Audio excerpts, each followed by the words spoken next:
A very good morning to you. Welcome back to Radio Generation. The time right now is 5 minutes past 8 o'clock. My name is Mungala Mbuvi. I am with CT Muga in the studio, but most importantly, we do have a guest, and we're about to have a very interesting conversation. He's not new to this studio. He's actually been here a couple of times, and the conversation we had last time was still on leadership, and today the conversation still continues. I'm talking about the Interim Executive Director, ActionAid International Kenya, that is Samson Orao. And the topic today is why leaders should walk the talk. Bwana Orao, karibu tena sana to Radio Generation. Thank you so much. Yes. Good to see you again. Grab that microphone for me. Thank you. Nice to see you again. Good to see you again. Yes. You're well? We are very much well, as you can Amazing. see. Sijui kama notice I'm now glowing. Na sijui kama notice CT ameanza kupata mashavu kidogo. Yeah. Life is good. Nimeanza kupata mashavu. When you came here bro, zilikuwa flat. Sasa saizi imeanza ni kama una mandazi unakula kidogo. But you see now the gray hair means also wisdom that comes with age. Actually, his gray hair is no longer gray anymore. I mean, there are some shades of gray here. Is he dying it? Shades of gray. Is he dying it? No, he's not dying it. I think now it's just becoming black. He's becoming younger and younger. Next time utamwona jamaa atakuwa na six pack. City Muga, good morning. Bwana Samson, morning movie. A pleasure to have you. Thank you, movie. As always. Yeah. How are things at ActionAid International Kenya before we dive into the deep stuff of the conversation? ActionAid is busy as usual, but we are grateful that we are still able to serve our communities living in poverty and exclusion. Right. This is that time of the year when we are planning for the new year 2026, but also really working hard as we close the final quarter to be able to ensure that we deliver our mandate. And we are seeing issues around hunger, that are happening. We are seeing the issues of shrinking civic space, the young people's work, the violence against women. But we're also seeing a lot of commitment and support coming from Kenyans. So I would say that we are grateful. Yeah. And we are also continuing to deliver our mandate and really work hard at it. Yeah. Good stuff. Leaders, when we say leaders should walk the talk, what exactly do we mean? Because for a very long time, that has been a statement we usually say. And even the leaders themselves, political or otherwise, they usually come and say, so-and-so is not walking the talk. Don't vote for this person or consider voting for this person because this person is better than the other. Yet, to be honest, I feel like they're all just singing in unison in one choir. Movie, there's need for hygiene in public discourse in Kenya. Yeah. There's need for a lot of hygiene, a lot of sanitation in it. The things that we talk about as public servants, the things that we talk about as elected officials, from the highest levels all the way, if you look at what the leadership says and what the leadership does, there's lack of congruence in it. And so it leaves Kenyans a little lost. It leaves Kenyans a little confused.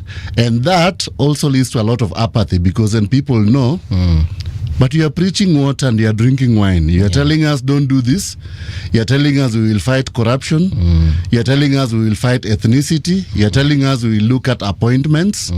And then when we look at your actions, and this is across all levels from MCAs to governors, the county government, going to the national government, it is all the same thing. Yeah. And that's why then you see Kenyans ganging up and Kenyans saying, enough is enough. We will hold you to account and we will push back. And that creates a room for a lot of uncomfortable conversation, but necessary conversation. When you say Kenyans will push back, of course Kenyans have had that opportunity over and over again, but I feel like they have gotten to a point whereby they're changing tact for whatever reason. I mean, perhaps they've realized what has been happening before isn't really yielding what they expected. But do you feel like Kenyans still have the fight in them to continue holding or asking for the right kind of governance? Kenyans love this country. I think having traveled to different places of the world, Kenyans are one of the most hardworking populations I have ever come across. We are very patriotic as Kenyans. We have our own challenges internally, but you see whenever whether it's Jirani just across the border, or whenever somebody else wants to come and attack Kenyans, you see, we all gang up together and we say, we will teach you a lesson. So that tells you that people still believe in the country. The disillusionment comes in when we look at the people that we have elected to office, that now make a lot of promises in campaigns. We will provide free primary education, and then now you are struggling with issues around capitation. We will ensure that there's employment, and we see young people, 76% of young people are not employed. We will ensure that we have reduced the cost of fuel and the cost of unga. And you walk into a supermarket and you go to the till and you sweat. In fact, people nowadays do not shop in supermarkets. Right. You would go to your own local grocer and buy your 1 kg, buy your half kg, buy your 2 small liters of cooking oil and so on, just what you need for the day. So this creates a lot of discontent then. But if you see the way especially young people are responding, if you see what's happening on social media, if you see the kind of mobilization which is taking place, we haven't lost it yet. And I know that even as we move towards the next election, we will put all these leaders to account. We will hold them to account. It's a necessary conversation.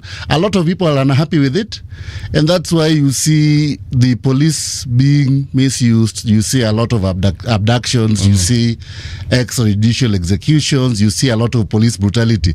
There are small protests. I was watching one of the leaders on TV just this week saying, when you want to protest in a quiet manner.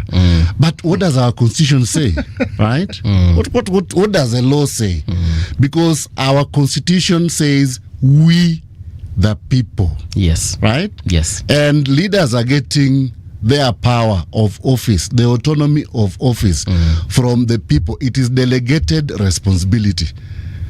And that is where we have to start from. So these conversations may be uncomfortable. There's a lot of pushback. Look at the recent laws that were put in place and the way there's argument about, these cyber crimes, we will only use it to monitor. We will not use it for bad. We will just ensure that.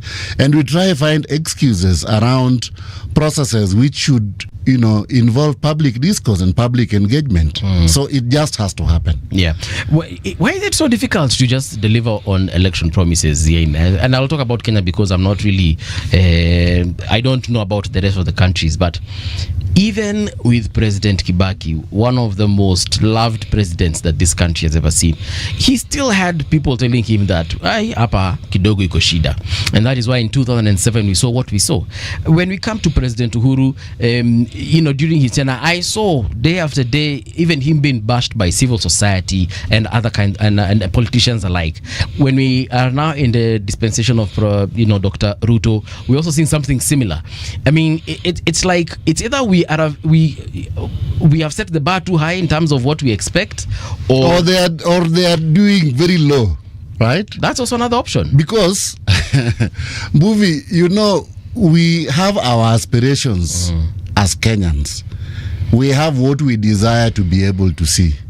We have worked for this country since 1963, working very hard. Our forefathers fought for us to be able to get freedom when we were fighting for independence. There are many issues then that Kenyans desired. And when we put together the constitution, then we said, these are the aspirations that we have. And this is what we want to see working for us as a country. And then you come to a point where the promises that have been made versus the delivery, the actual delivery, it's not commensurate. You can't see it. Why then people went to protest in 2007 was because of grand corruption in Kibaki's government. And we saw all those scandals, the shipping scandals, that were involving people high in office, and it went to the courts, and some people then went to court all the way until Kibaki retired. We saw that same thing with the Uhuru administration, and we saw Eurobond coming up, right? And the ethnicity that really emerged out of it, the quote-unquote cleansing that took place out of it. And those questions around Aror and Kimwarer and all that. And the Kemsa, people walking with money in bags, in gunny bags. So that was there. President Ruto is currently here, and the same issues again are emerging. Issues around grand corruption, issues around people carrying sacks of money, actual sacks of money, and throwing it around in funerals. First-term members of parliament who are buying helicopters and are buying houses in the UK and so on. So all these issues are issues which concern Kenyans, because then you see politicians living large. And we know what politicians earn in Kenya. And we also know that Kenyan politicians are the highest paid in the world. Yes, they are. Even if you look at our economy versus what the politicians earn and the kind of benefits politicians want to get, it's immoral. But again, compared to that, you also look at the commitments they have made, the kind of life they are leading, versus the kind of life the voter, the mwananchi, the mwenye nchi, the kind of life Wanjiku, Atieno, Korir, and whoever, the kind of life they are leading. You can't compare. So could we just have public service working for Kenyans? Kenyans don't ask for much. How is it in other countries? For example, we sat here with a lady who is a leader in the US. I think she was the equivalent of like an MCA, and she was telling us that in some of the counties in the US, they don't even get paid. It's a voluntary situation whereby you're only facilitated to get to where you're supposed to get in terms to the assembly to legislate. Once you're done, nivyo. And you're actually given a very brief window, X amount of, I think it's weeks, to do all your legislation in the entire year. And then you go do your other businesses. If you're a radio presenter, go continue being a radio presenter. If you're a banker, go continue doing your banking. But in Kenya, we have made politics a lifelong career. You travel to Europe, go to countries like Denmark. Right. And you meet ministers in government riding a bicycle to work, riding a bicycle to parliament, right? No chase cars, no blocking of roads. They're just there with their bike. And they come and do their job and they go home. Yes. You go to the UK and you walk on the streets of London. Yeah. And you meet the head of FCDO just walking around with his coat. Would you see that in this country? What? You see, now that is the question. Hey. That everybody then wants to have chase cars and you want to block the roads because the MCA is passing. It's a problem that also stems from us, as Kenyans, as voters, because then I can tell you that if I picked a vehicle and we walk with the city to my village and I have a vehicle that is city size, right? Yep. And you go in and people look at you and they say, oh, Mheshimiwa, you can come and take this position and so on. So Kenyan election is about public display of wealth. That's why the elections become very expensive. And that's why we also talk about corruption, because you possibly have to buy your seat. Yes. To go through this, you have to buy many voters. You have to be able to bribe people. You have to be able to hire security and have goons that are on your beck and call.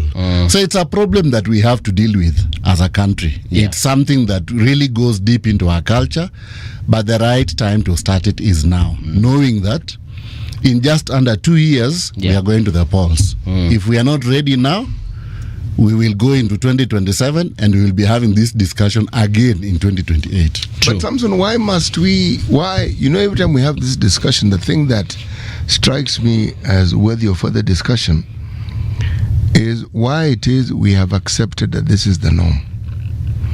Even our discussions, we seem to have the understanding that this is the norm, which means we have accepted it is the norm. Why have we accepted it is the norm? It's something which I would explain as having been institutionalized from independence. We fought for land and we said we want our country and we want to be able to take back the control of the instruments of leadership. I'm avoiding the use of the word power right now. And then when that happened and we got our independence, we simply turned to be the white man who colonized us. We didn't actually. Some of us did. The people who remained in office as leadership, the politicians who were in government, right from Jomo Kenyatta and the people surrounding him, turned into the black man in a white mentality inside them. And so now the issue then began coming up. Let's acquire land. And so you acquire provinces of land. Next thing is, it's about display of power. So I need the police walking around me. Next thing is, I need to build a mansion and I need to have home guards and I need to be able to do all this. And so then, subtly, you start telling Kenyans in their conscience that the only way for you to be right in this country is to have economic means of control. So then it comes into a point where it's about primitive accumulation. You accumulate knowing that this is the instrument that you will use to control your enemies. You know, I was a child immediately after independence, and I grew up. Now guess your age. Yes, you can. The period immediately after independence, that is the period I was in primary school. So some of these things I lived through. The corruption you speak of didn't exist. It honestly did not. The police individual who then wore shorts that we derogatorily called Kaptula. Okay? That's not like a good name. Okay. You call it a good name if you wish. Okay. You bribing a policeman was hazardous because you could actually get jailed. The politicians then, members of parliament, were not paid any big salary to speak of. Councillors, some were actually volunteers. They were paid something like a sitting allowance they were not paid a lot of money. So what you're speaking of and what was being mentioned here existed. Very many people who were in government then were actually nationalists. And if you look at the things that they set in force, the best example are the settlement schemes around the country. There are those who argue that the settlement schemes were predominantly for people who had been displaced, more so in central Kenya. And they're not wrong, because settlement schemes were created in the areas like, say, what we know as Nyandarua County now. But that was not the end of it. There were settlement schemes in Bura. There were settlement schemes in Lamu. There were settlement schemes in Bungoma. There are settlement schemes in Kisumu, what is now Kisumu County. There are settlement schemes all around the country for different reasons. I live in a settlement scheme. The area I come from was prone to floods. So people who came from that part of the country were given priority when it came to moving to this new place.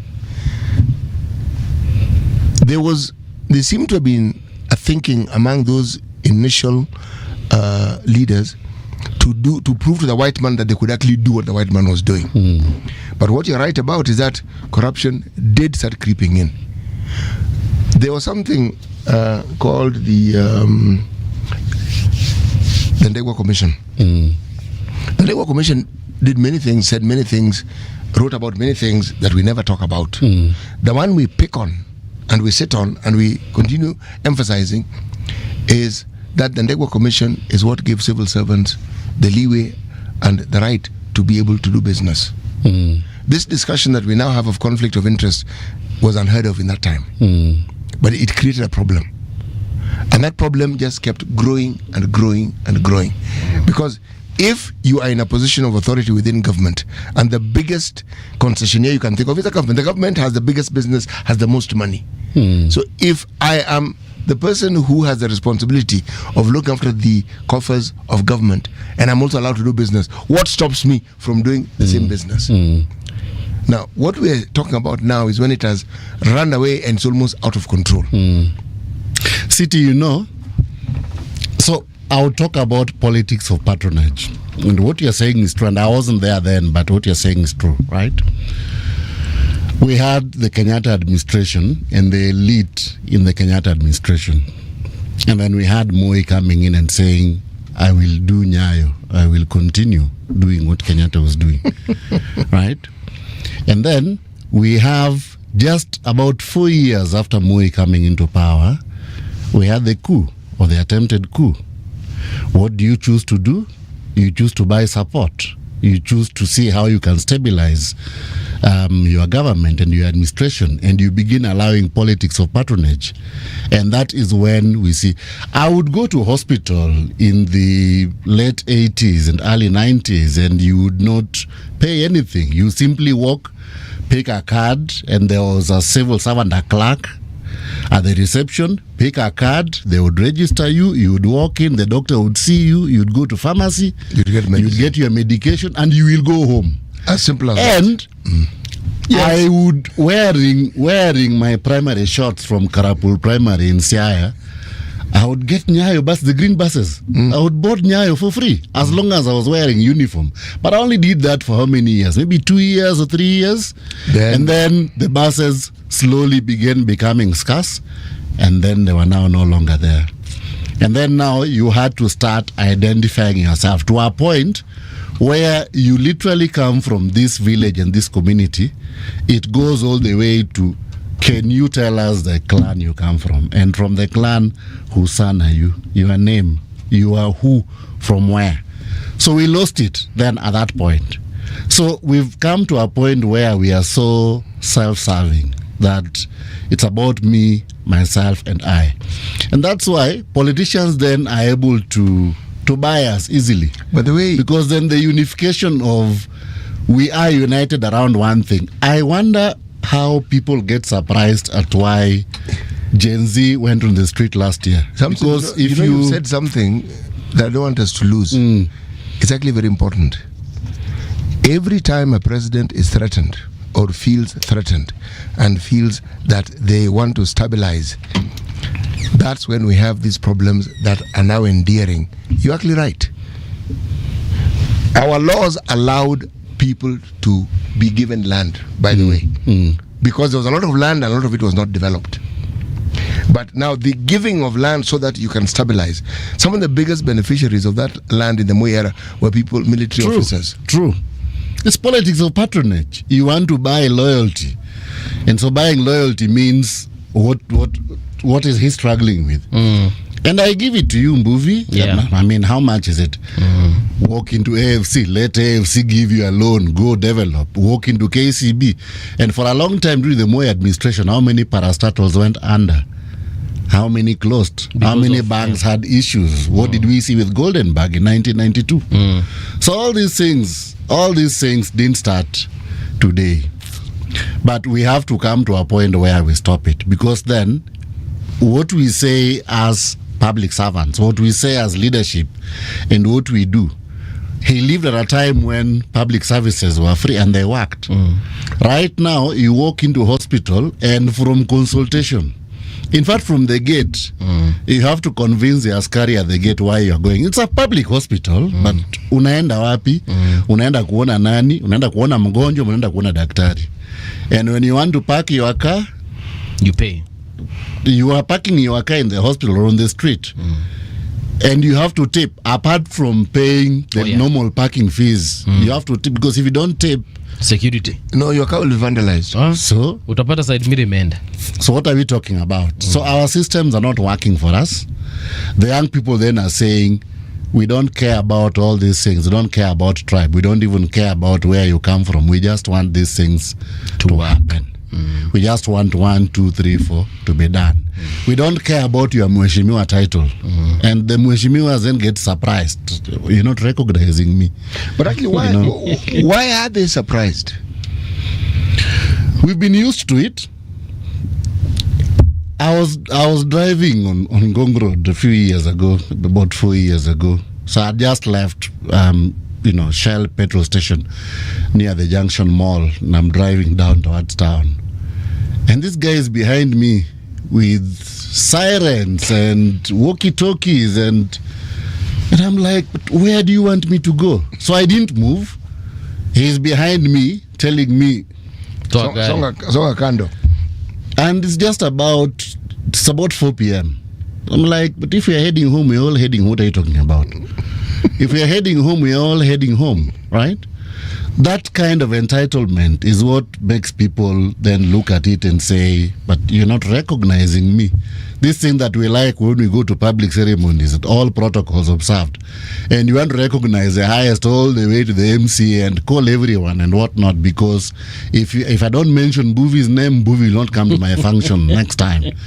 It's quite an unfair process, because then it makes other people feel less than others, because when you travel just outside this country, travel overseas, you're on a train and you are with the Prime Minister on the train and nobody bothers. You would see he has his security, of course, but there's nothing that's so unique that, first of all, he's using a public train, public service, which our politicians here don't use. And when he is there, he's simply on the train with his newspaper. No one bothers about, it's only those who know him who will tell you that's the Minister for Finance who's doing this, or that so and so, that so and so. But it's not something that, but here everything stops for the MCA.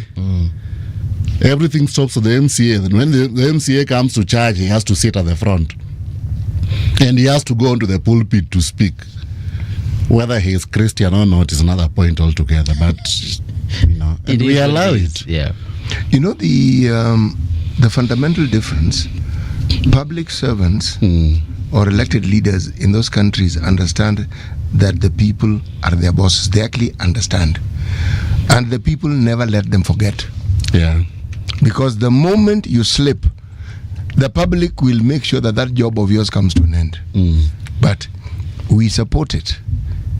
Yeah. Yes, we do support it, because when somebody whom you have elected suddenly behaves as though they are a lord, that they are a monarch, and you should understand, and you have completely reversed, you've completely inversed this process. Are we then surprised when there's a complete disengagement with morality and a complete disengagement with what we know as social norms? Because psychologically one doesn't see it, but you realize this thing is warped and it isn't working. But again, our cultures, we do not tell off leaders in public. It has taken these young Kenyans to be able to do that, where they tell you off in public. If I actually approve of that method myself. Yeah, me too. For the simple reason that you will now not serve your people with a lot of nonsense that our political, our elected leaders have, because you will know, you will be told. Now, but for the longest time, the norm has been, they're not told. City, our constitution says, we the people. The power is with the people. Part of this thing, we lost it also quite recently, because we have chapter 6 on ethics and integrity. And we needed to have vetted. There was a process for vetting anybody who's going to public office. We don't do that. We simply allow people then. Samson, that thing was watered down. The shadiest of people are the ones who are able to come through, and we question it. And then from there on, now we start weakening institutions so that they deliberately do not work for us. We talk about the public space, the shrinking public space right now. And you saw the Interior CS was on TV saying, shoot them in the legs. That if you are approaching the police station, the police have a right to shoot at you. And some people clapped, right? Some of the people who are probably paid in the crowd clapped. Others, majority of Kenyans said no. But that also tells you the kind of condescending nature that then public servants look at Kenyans with. When you look at that lens, we see ourselves as we are here at the top and we are more deserving, and the rest of you are mere servants who are supposed to come in and facilitate the largesse that we have. So when you talk about these things, when I really get pained when you go to hospital and basic things like paracetamol, basic things, City, like paracetamol are things you can't get. When our public health is relying on donor aid, that when we have the ODA cards, we are in a crisis. When USAID says we are no longer funding SRHR services, we are in a crisis. Suddenly, we can't address cases of violence against women and girls. We can't. Suddenly, basic things like menstrual hygiene kits are things we cannot get because Trump was paying for it, or Biden was paying for it through USAID, and then now the funding has been cut. So government has to sit and call a crisis meeting to address all these things. Suddenly, you walk into Turkana, and we went to Turkana with some colleagues the other day, and basic things like you have the freshwater lake, right? Lake Turkana is a freshwater lake, but 10 meters from the lake, there's nothing growing there. You walk into Baringo. Part of Lake Baringo has swept away the road, right? And so you are driving through water that's, maybe waist high. But just a kilometer from there, if organizations like ActionAid don't come in to do a borehole, the people there will be dying out of lack of, they can't get basic things. But we have a freshwater lake. The people around the lake are talking about these crocodiles are coming from the lake and they are killing us and they are eating our cows and so on. But when you just drive 10 kilometers and you go to Tangul Bay, then can you mobilize resources and come and do a borehole for us? And when you do a borehole, because we've done boreholes in that area, when you do a borehole, you see the amazing produce the community is able to give. You see very succulent vegetables, giant skuma, that the young people who we say don't like farming, because ActionAid has done a borehole and is piping water to the village, you can see that. But we are forgetting that we have a very freshwater lake that's just there. So you look at all these things and you ask yourself, but why? Why would we be in 2025? Why would we be talking about things like this? Remember, you asked about the bar. There's a low bar for our leadership, because if you come from a place that actually has water, and part of what you need to have food security is water, then what excuse do you have for your people not being food secure? You want to keep them poor. That's it. It looks like your thinking is that they should remain poor. Yeah, but that's it. You want to keep them poor, because then we don't like. Do you know why people have problems? Why politicians have problems with young people? Because young people, then Kibaki said everybody must go to school, and it's compulsory education. And if you are a parent and your child is not going to school, we will arrest you, and we will use chiefs to arrest you. So post 2002, a lot of these children then were schooled. They are the young people we are talking about today. They are educated to some level. There's access to technology. Again, thanks to Kibaki, there was a lot of internet penetration that went all the way to the villages. So they can access information and they can see their counterparts from all over the world. The kind of thinking and the upbringing that they had is not about service. It's not about you are here to be seen and not to be heard. Right? So they will question, and they are right when they're asking these things. It has to make sense. It's about logic. You've taxed me so much. Can I see the value of service that you're giving me with the tax that you have collected? But then when you now start asking these questions, the next thing is a gun is pointed at your head. And the next thing is you're emerging either in city mortuary or in a dam somewhere, or in a forest somewhere. So we then are trying to silence conversation. And when we are silencing conversation, the people that we are killing are innocent. What do they have? Actually, Samson, we are not silencing conversation. We are silencing the Constitution. That's it. The fight here is against the Constitution, because it is the Constitution that gives these rights. That's it. It is the Constitution that enables you to understand what ought to happen and how you need to be served. Now, when somebody seeks to reverse that process, they're not fighting you. You are just the living testimony of the Constitution, because you're abiding by its dictates. So when someone seeks to kill you, to shoot you, to jail you, they're suppressing the Constitution. And right from the Uhuru government, that is what has been the norm. Yes. There has been a concerted and direct effort to ensure that this Constitution doesn't live out its full mandate. That's true.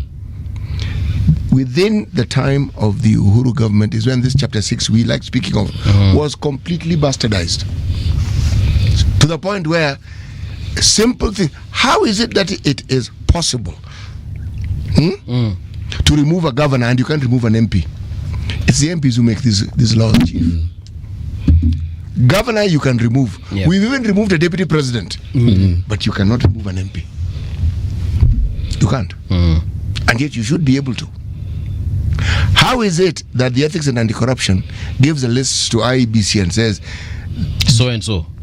Look, given what we have, even in the much reduced form of Chapter 6, these people should not be allowed to vie for the election. City, did you see the furor that came from Parliament the other day when the president said, "We know you, and we know you are corrupt, and we know," and there was a question at the meeting at State House that there was this man who came, we gave him this money atilikuwa to facilitate you. Did you people receive the money?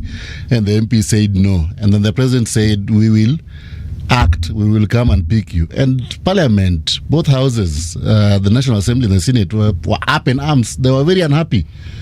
And they said, you cannot single us out. You cannot blame Parliament.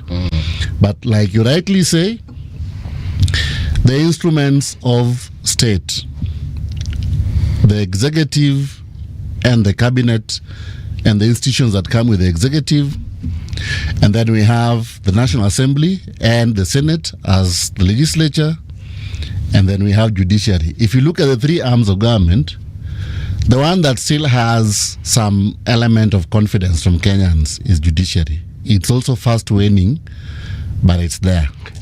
But if you compare Parliament and the people who get to office and why then young people went to Parliament, that you have your message. If you look at the executive, you have your message as well. Devolution is a good thing. Devolution works. It takes services closer to the people. But devolution also has its own challenges. And we buy this, there was a joke, the non-carcinogenic wheelbarrows that we bought.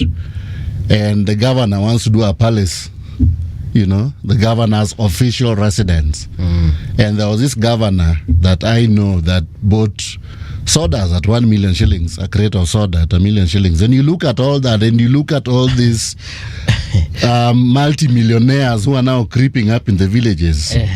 That tells you where our problem is. So until this discourse is had, when you talk to young people, they tell you what we want is for lazima iwak. But the lazima iwak, even if I don't associate it with whoever has been using that slogan, the lazima iwak is not working as it is today. You walk through the streets of Nairobi, even if you left here now and you went to CBD, there are many things you will question. And you'll ask yourself, but why would things be happening the way they are happening? So like he says, we have taken our time to ensure that we have bastardized the Constitution of Kenya. And we are increasingly ensuring that all the state organs that are supposed to have power, protected power, we are weakening them. We are weaponizing the public. And from there, we are also then ensuring that we break people into you have and you don't have. So they have and they have not, So I go to the car wash and it's wewe ndio uko na pesa, wewe ndio shida zangu, and you're asking yourself, but now this jalopy of mine, really, so that class war, I don't think it's going to work eventually. We've seen the use of goons that has been going out, so that protests are now no longer protests. They are goons who are protesting. And now we don't care about public life. We care about property so much that we will then shoot these protesters. And when you're protesting, protest silently. And the Constitution says you only need to notify the police. But the OCS will tell you this thing is not approved. But who is supposed to approve it? I remember. Sorry. Please, no, Paul, go ahead. I mean, I was shocked earlier on about this crate that is 1 million. Maybe it's non-carcinogenic. I don't know. But if we are being honest with some of the things that both of you have said here, I feel like everything has been the way it is by design. We have weakened all those institutions that we have mentioned here by design, so that when someone wants to have their way, they can have their way, and nothing, absolutely nothing will stop them. My thinking, movie, on the contrary, is that the resilience that Kenyans have will put all this to a stop. The Kenyans that are, and you're right to say that. The resilience that young people have will put all this to a stop. But they're the same young guys who are dying in the streets. But you see, it's an unfortunate situation. Why are they dying? It's because they are being shot, right? And who's shooting them? It's state organs and militia allegedly imported from neighboring countries that are doing it. And it's happening across the region. It's happening. You saw what happened to Boniface Mwangi. Now we are talking about Nicholas Oyo, who's disappeared in Uganda. And those kinds of questions, then we are asking ourselves, but what exactly is happening in the region? Kenya has been known for a long time to be the peace haven of East and Central Africa. But right now, we've just joined the bad manners of the leadership of the region, and it's creeping into us. And so it's no longer safe then to go on the street to be able to, you would get very easily picked up and disappear. And many people have disappeared. And the ones who've not disappeared are perhaps because they have some sort of following, or there was someone who was able to follow them on their behalf. The resilience that is there, because like I said, Kenyans are a very resilient people, and we are so passionate and proud about this country, regardless of the challenges that we have. Yes. I have not lost faith, especially in the young people of our wonderful country. We've not lost faith in them. We have not lost faith in processes that are safeguarded by law. Yes. And if we're able to ensure that the processes that are broken, then we go to the courts, and the courts have pronounced themselves. And I know one of the challenges has been, we said magazeti ni ya kufunga nyama, so we criticize the media, and we also said court orders are just as useful as toilet paper, right? But then the court orders then are there. Public servants then also need to know that you will be held personally accountable. The issue of orders from above, that no longer exists. You will be held personally accountable. You will be able to account for it. And you may think you are protected right now because you are in public office and you have the police and you can't get arrested. But power doesn't last forever. Institutions of state are there for posterity. It may take 1 year, it may take 10 years. But eventually the long arm of the law will catch up with you. Regardless of who you are, regardless of the position that you hold. Things change over time. For me, that is a confidence that I get. That we look at it and we say, this is not working. But we also know that the young people and majority of very patriotic Kenyans then are also saying, this is our country, we will do the right thing. Against a lot of pressure, against a deliberate mechanism that has been put to slowly desensitize you from being a Kenyan and now turn you one into, I come from this community or that other ethnic community, or two, I come from this class and the other one comes from this class. I have, he doesn't have. And so city living in Karen and driving this type of car, then city is the source of my problems. That will also get broken with time. So regardless of all these things, when we have, and a classic example is you saw the support that people had for Harambee Stars during the Chan games recently. Yes. So when we have those moments, it tells you our problem is in the politics. Our problem is not in us. Perhaps one thing we need to keep in mind is that these same guys who are being shot in the streets, one day, one time, that generation will actually be the ones sitting in parliament. Yes. They're the ones who are going to be sitting in the executive. They're the ones who are going to be sitting in parliament and in the judiciary, deciding on cases. And perhaps when that time comes, some of the individuals that are causing hell for us right now, perhaps, like you've said, that's the time they'll be picked Actually, up. it will happen. This is not a perhaps moment. You only need to be a Kasari, to have a Kasari interest in history. Do you think that the president of Madagascar thought that he was ever going to not be the president? He did not. He disregarded what he was being told. When there's a protest, you're actually being told something. You're being told forcefully that, look, we don't like this. And you have an opportunity to change it. But when you ignore it, it overtakes you. All these countries, you just keep mentioning them one by one, whether you're talking about Nepal, Bangladesh. you just keep mentioning them. None of those leaders thought. Sheikh in Bangladesh thought the military, the army was in her control until she gave them orders to shoot and they said no. Then suddenly, I'm sure they probably are those who advised. They told her, madam, what you do, you leave. Yeah. Okay, this thing not working for you. Even the military live here. They are our relatives. They are our in-laws. They are our children. So when people get so convoluted in their own well-being and their maddening driven need to accumulate as much as possible within a short time, as much as possible, it's like you're in a hole and you're just digging it deeper and deeper and deeper and deeper. The protest is the warning sign that things are not good. Change. Yeah, pay attention. Please pay attention. We speak of ourselves as being very nice, lovely people. Yeah, up to a point. 2008 was not in the previous century. It was in this century. Sure. Those were Kenyans killing other Kenyans. Okay, just so that we understand it, okay? Sure. People who had lived as neighbors were turning against each other.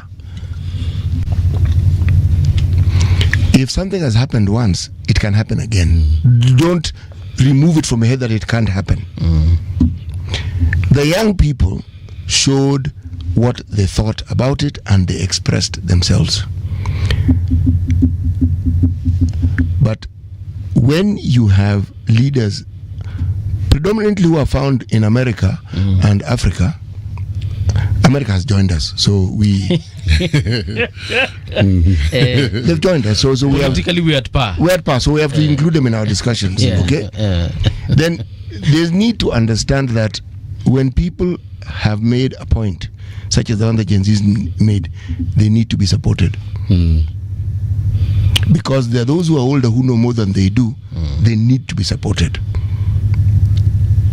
Change comes about from concerted effort, but it comes about by combined energies. Those who have the energy to protest and those who have the strength to do what they do are that group of people. There's another group who may not have that energy, but they have the experience, so they know. There are those who are even older, who have an even longer historical understanding of these things. They help guide that process. When that combined energy is put together, then you bring about change. You see, why am I saying this? I do not think that there's any leadership that cannot change. None. When you look at a president, you forget the president is surrounded by people. There's something that is not spoken of, but it's a reality. Even presidents are held captive. We talk about parliament being held captive. You know my view on that one. Yes. But we never talk about a president being held captive. You surround yourself with people whom you think will support whatever it is you want to do. And you realize to get things done, you have to do them through people. You can't do them yourself. You are the president. Yeah. The moment you have such a system, you rely on these people. And they know you rely on them. And these people over time acquire their own pockets of power as well. And when things want to change, they are the first to notice this thing is not going to favor me. And they will resist it. The history of this country, if you understand it and know it, we've had moments in history where these individuals who surround the so-called leader have had one view. The leader may have had one view, but these people surrounding him have a different view. A contrary one. Yes, and because he relies on them, he will say, okay, if that's what you want, but this is not in the public domain. You see, the changes that we speak of are not always as momentous as the 2024 protests. They are usually things which you don't even see. I liken it to a flash flood. If you're lucky, you'll hear the rumbling of the water. If you're lucky. If you're not, you will realize you're being swept away by a flash flood. I was in Gwasi. Gwasi is in Suba and Omabe County. And I was following a road that takes you from a place from Suba County. You now want to go to Migori, you want to go to Sori. There's a place called Nyandiwa. You go around it. Now, when I was on my way from Homa Bay going in that direction, there were houses on one side. I'd passed that road many times. There were dwellings. There was rain coming. On my way back after a week, those villages had ceased to exist. They were washed away. They were washed away. There was even water still on the road. That's a flash flood. If those people had known it was coming, they would have moved. But they didn't know. But the signs usually are there. Because these things don't happen. It's not a one-off. They may have happened before. Now, I look at our politicians and the need for them to discuss development in words, not in deed. But I also look at ourselves and how it is we develop a narrative where nothing happens. Even when something is happening, we refuse to acknowledge it's happening. It is not possible for a government to do absolutely nothing. But it is possible for a government to not do what they are supposed to do. This particular government has demonstrated a capacity that I've never seen before. Just when you think they have made a blunder and they won't make another one, they'll make a bigger one. No, I am not speaking ill of the government. No, I mean, you're stating what you know. And the blunder is often manifested in individuals who are within government. And we say government, but it's an individual. What, again, we do not discuss is what it is that this government has had to deal with. When we discuss this government, this is my view, we have to discuss the Uhuru government. True. Because the bulk of the problems that this government deals with is a problem that the Uhuru government sort of like bequeathed them. They inherited them. And the people say, oh, no, we don't want to. Actually, you must. You must. We praise the Kibaki government, rightfully so. And we blame the Moi government for many things that were wrong, rightfully so. But we must also understand the times in which the Moi government existed. The Cold War had ended. The dominant power on this globe were the Americans. The Bretton Woods institutions, which are now putting their influence in us. This poll tax thing that you're hearing, who do you think brings these things? You think the president wakes up and decides? Why would a president of a country like this one, who knows how people think, initiate something that he knows full well will be unpopular?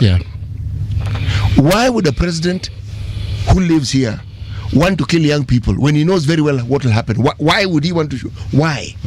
You see, those are questions that I ask, and I'm thinking somebody must ask. The very thing that will guarantee that your term will be short-lived. Why would you do it? But I know we are running out of time, but let me just say something to agree with City. IMF and World Bank do not work for the interest of Kenyans. No, they don't. And they don't work for the interest of countries in the global south. They don't. The issues around public debt, the issues around austerity measures that they're imposing on us, and they're saying cut back on this employment and freeze hiring of nurses and freeze spending on education and all those things. And you ask yourself, but these are sectors that are affecting Kenyans. They are sectors affecting public service. Actually, all Kenyans. And they are not interested in it. And when you have meetings, we've had meetings with IMF just 2 weeks ago, and you were asking ourselves, but where is the conversation when you are telling us put in place austerity measures? Whoever audits this debt, and whose debt is it? It was borrowed on whose behalf? Who gave it out? Those are the questions that we ask. So until we are also able to free ourselves and say that the Bretton Woods institutions, IMF and World Bank, are not working in the interest of global south. They are working to retain power and control from a white supremacist narrative, and they are trying to ensure that the economies of scale then remain in the favor of the West until we are acknowledging that level of conversation, and until that conversation also comes to the public discourse and public leadership in Kenya. We will still be having these challenges, because when you do not play then to the powers that be from the West, you suddenly start having the challenges, you start having instability. Oh, now you are quite unpopular. And we've seen also puppet governments have been propped up in the region by some of these institutions. So I totally agree with what you are saying, and we really have to come back and to also tell IMF and World Bank this is not in our interest, right? It's not working for us. Samson, unfortunately we've come to the end of the show, but kama kawaida, it's a great pleasure. Thank you, Mbuvi. Karibu tena na tena. Thank you so much. I want to appreciate you and thank you to you and City for this moment, and also for, you know, the great Kenyans who are doing great work. We have to remain committed. And I always tell my colleagues, great colleagues in ActionAid, that every single day when we wake up, we have our duty to deliver. We do it in the best way that we can. Thank you so much. Karibu tena sana. Here's where we take a short break, but we'll be right back in the next hour with a different conversation. Kama kawaida, we ask you to